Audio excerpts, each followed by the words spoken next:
You ever notice how people say they want to make a change in their work? Maybe start something new, switch careers, follow what actually lights them up.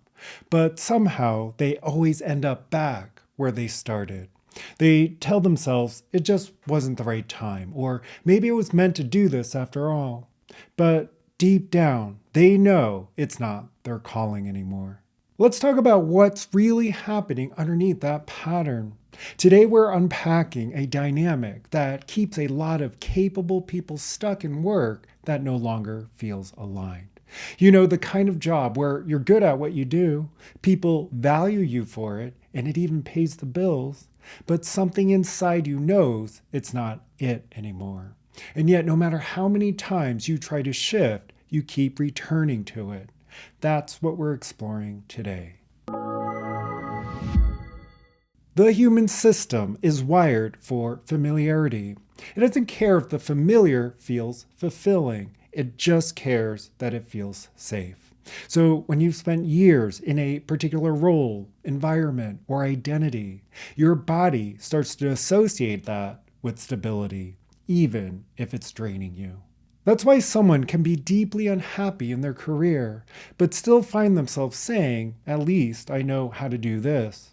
The body interprets the known as calm and the unknown as danger.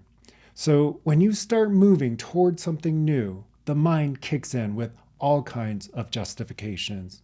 Maybe I should stay a little longer. It's not the right time. I don't want to start over. But those thoughts aren't logic. They're protection. They're how your system keeps you inside the emotional pattern it's trained to recognize as safe. For many people, their sense of worth is tied to being good at what they do. You've trained competence for so long that it's become part of your identity. So leaving that job or career path isn't just about losing income, it feels like losing who you are. You've been reinforced by results, feedback, and success. The world rewards you for being skilled, reliable, valuable. But here's the subtle trap. When validation becomes the fuel, calling gets buried under performance. You're no longer asking, what do I feel called to create? You're asking, what can I do that other people will value? And that question keeps you in a loop of competence, comfort, and quiet dissatisfaction. When people say, I tried something new, but it just didn't feel right, so I went back, what they're really describing is their nervous system rejecting unfamiliarity. That discomfort isn't a sign you're off track, it's the training ground. But because we misread that feeling as a message to stop, we end up reinforcing the emotional pattern of retreat. So here's what that looks like. Someone leaves their corporate job to explore creative work. For the first few weeks, they feel free, alive. Then uncertainty kicks in. They wake up anxious. They start doubting themselves. They mistake that emotional intensity for something must be wrong. So they go back. Not because they're called to that career, but because they haven't yet trained their system to stay steady in uncertainty. The key isn't to push harder or force a new path. It's to train being steady in the unknown, to condition your nervous system to experience uncertainty without labeling it as unsafe. That means learning to feel the pull of the familiar and still choose the action that aligns with who you're committed to becoming. When you train your inner state, you can interrupt the chain reaction that keeps you stuck. You start perceiving uncertainty. You feel the discomfort. But instead of spiraling into old thoughts, you choose calm. And that choice changes everything. That's emotional training. That's how you evolve your career, your life, your calling from the inside out. Sometimes the system hides behind something that sounds noble, like it's my purpose to serve here, or I just feel called to keep helping people in this role.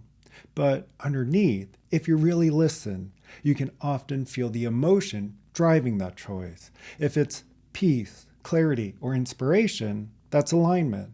If it's fear, guilt, or obligation, that's ego. And ego's favorite disguise is doing what's needed. It says, you can't leave yet. You're too good at this. People depend on you. But all that's really happening is the system trying to keep you in what it knows. Ego uses logic to protect identity, and identity is built from repetition. So if you've been known as the dependable manager, the trusted consultant, the high performer, walking away feels like losing oxygen. That's why training calm in the unknown is essential. You're not fighting ego, you're retraining safety. A calling isn't always loud or dramatic. Sometimes it's quiet, steady, like a subtle pull towards something more meaningful. But your system can't hear that signal when it's flooded by fear or over-identification. If you're still defining yourself by what you've done, you'll keep recreating what you know. That's why people say, I can't find my purpose. It's not missing. It's just being drowned out by the noise of emotional patterning. To access calling, you have to create internal space. And that comes from training stability in your emotions. Because calling speaks through calm, not anxiety, not validation, calm. When the system's trained to stay calm in uncertainty, you start hearing new impulses, new ideas, new opportunities that were there all along. You stop forcing purpose to appear and start allowing it to reveal itself. So why do people keep going back to what they know? Because returning feels like relief. After wrestling with the unknown, the familiar brings immediate ease. But that ease is temporary. It's the relief of avoidance, not the peace of alignment. Every time you go back, you reinforce the emotional loop of fear, retreat, and comfort. And each time you do, the nervous system learns, see, we survived because we went back. That's how the pattern gets stronger. But the same system can be retrained. Each time you stay steady in uncertainty, each time you act from calm instead of fear, you build emotional strength. And eventually, the unknown stops feeling threatening. It starts feeling alive. That's when real calling begins to take shape. So here's what this looks like when someone starts training differently. I worked with someone who'd been in a stable career for over a decade. They were successful by every external measure, but completely disconnected inside. They said, I've tried to leave before, but I always end up back here. At first, we didn't talk about career moves at all. We trained the state. We focused on what emotional pattern was running the show. Turns out, it was the pattern of safety through control. Anytime they couldn't predict the outcome, their system panicked. So instead of chasing clarity in the external world, they trained stability in the internal one. After a few months, they didn't need to decide anymore. They simply knew when it was time to move. Calm replaced confusion. Action followed naturally. That's what happens when you train alignment before strategy. Most people live by this formula. Do what you know, feel safe, think it's right, keep doing it. But when you're committed to growth, the formula reverses. Train safety, feel calm, see clearly, do what's aligned. That's the difference between reacting to emotion and training emotion. When calm becomes your baseline, you stop choosing from fear. You start choosing from clarity. That's when work starts to feel like calling again. Not because the job changed, but because you did. Every shift begins with a single decision point. That moment when the familiar feels safe but small, and the unknown feels scary but true. Right there, you're training something. If you retreat, you train fear. If you stay steady, you train courage. If you act from clarity, even in discomfort, you train alignment. That's not motivational, it's neurological. Each repetition teaches your nervous system what to associate with safety.